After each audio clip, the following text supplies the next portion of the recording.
Hello, my name is Minji. This is a Bulgarian Thai, and well, it's a video I didn't want to make. I've delayed it by some significant margin, but it is the first test between India and Bangladesh, and ugh.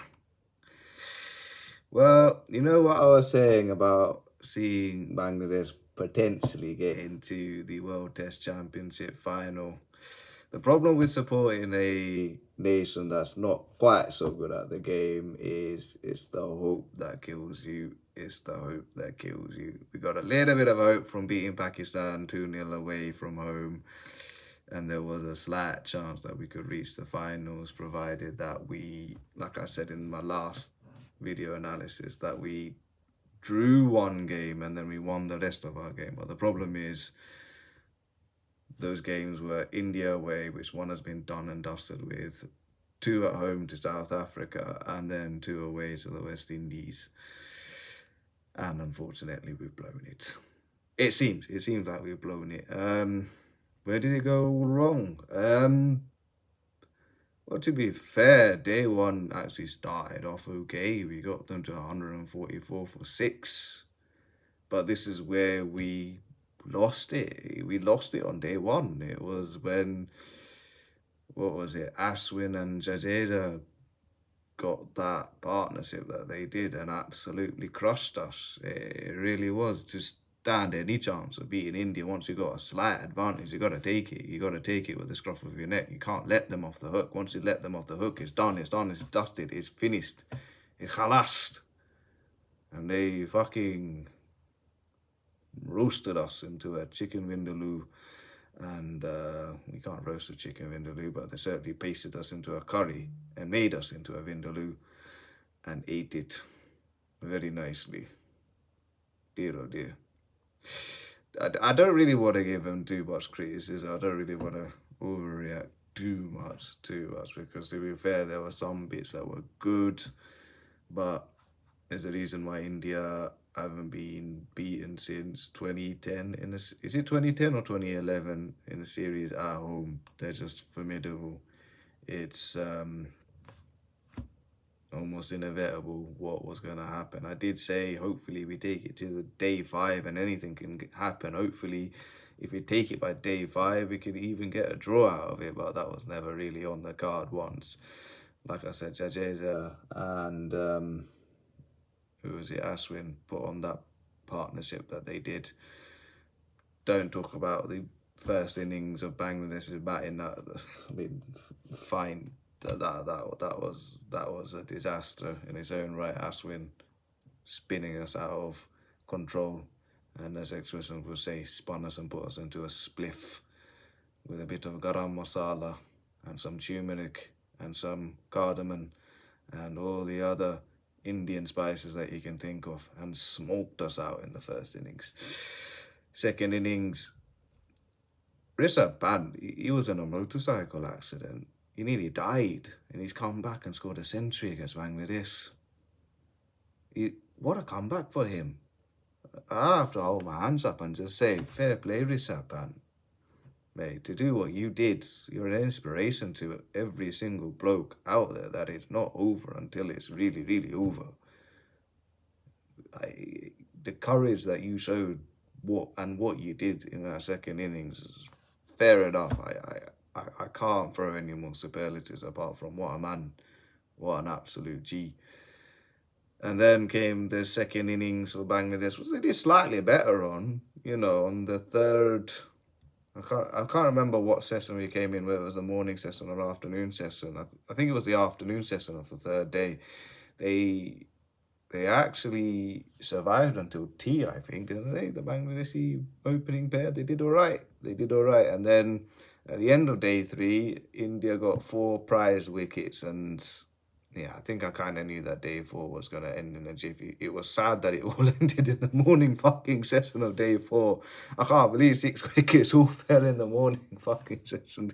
These fucking Jutia band shots couldn't fucking at least take it into the afternoon session, please. At least take it into one of those fucking sessions, man. But easier said than done when India have got the best batsmen, the best bowlers, and their fielding. It's just an all-round, all-star performance, really, from India. What else is there to say apart from we got humbled, we got humiliated, and the game was over on day 4, and they won by 280 runs. Well, like I said, that kind of draws us out of the final runnings. I don't think even if we somehow beat India in the second innings in Kanpur, and then the 2 South Africa home tests, although there's a bit of a debate if they want to come over. Understandably, given the upheaval recently in the political system, I think everything is kind of laid down. But then there's the whole issue of Shakib. Will he get arrested for a murder charge, for a murder in which he wasn't even in the country? He was in Canada whilst the whole situation was popping off. So he's one of our star players. He's Messi, and he's our Messi. He's our Ronaldo. But there's a charge pending on him, and it's so dodgy. It's actually so dodgy. I don't want to. I don't know what to say, and I don't think I'm gonna delve into it too much. So there's that issue. And like I said, there was a whole political uprising in which we overthrew our government. A new government has, I don't know if it's still a temporary one or a new government has been formed. There's still a little bit of an issue somewhat there. I don't want to get into too much of it because, I'm not a political man by any stretch of imagination. But if you're talking about, obviously, player safety, then I think South Africa have a right to say, like, hold on, lads, I'm not going to risk playing a fucking test match in Bangladesh, for fuck's sake, just for my life to be in danger. And they've got every right to say that. So whether that test match happens or not, we shall see. But obviously, you want that test match to happen with fluidity, with fair play, and most importantly of all, safety. For Christ's sake, for fuck's sake, I don't want people to be in fear of their lives over a game of fucking cricket. No way. No way. So let's see if that test series happens. If it does, it does. If it doesn't, then fair enough. And then West Indies away, which I think is next year, if I'm not mistaken. But anywho, we'll await to see what happens in those results. Either way, I think Bangladesh are sadly done and dusted. Who are in the front running for the final? Is it going to be India, Australia again?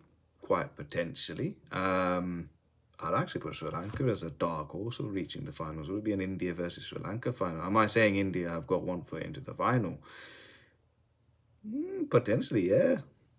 Potentially, yeah. The only one who can catch them is Australia, and if Australia catches them, then we know who's 1 and 2. It's going to be Australia and India.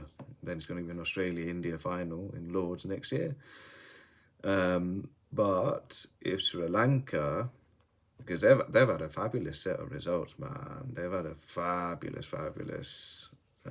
set of results. I think they lost to England 3-1, but that one solo win helped them a lot. And then they've done us at our own backyard 2-0, and then they've gone off and started off the New Zealand series at home with a 1-0 lead. So they're right in this. They're right in this. Don't count Sri Lanka out of it just yet. Don't count Sri Lanka out of it just yet. I think it's between those three. Obviously, I'm sure I'm gonna get Pakistanis, New Zealanders, Englishmen, having a go, saying, listen, you deluded fuck, we're not out of it just yet.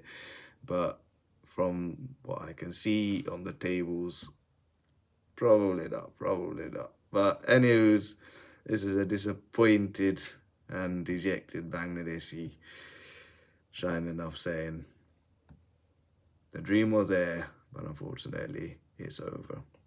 Now fuck off.